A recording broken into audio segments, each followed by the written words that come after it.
এখানে কচুরি আলুর দম দেওয়া হয়েছে। আমরা চারজন এখানে রয়েছি, আমিও রয়েছি। তো আমরা খাচ্ছি কেন, এটা বদমাইশি করার জন্য খাচ্ছি। আমাদের আর একজন ছিল পূর্ণিমা, ও দেখবে বলে, ওকে দেখ। রানিমা কিরম লাগছে? আচ্ছা, পূর্ণিমা যখন সুজিতা দেখবে তখন বেশ বুঝতে পারবে যে আমাদের খিদে পেয়েছিল, ও চলে গিয়ে ভুল করলো। ঠিক আছে, আমিও খাচ্ছি। পূর্ণিমাকে ছাড়া তোমার কেমন লাগছে খেতে, তো বলো। ও কি দারুণ খেতে, অমৃত। রবীন্দ্রনাথ সকালবেলা গুড় দিয়ে লুচি খেত, বলতো অমৃত খাচ্ছে।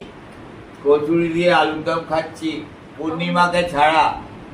খুব ভালো লাগছে। পূর্ণিমা, টাটা।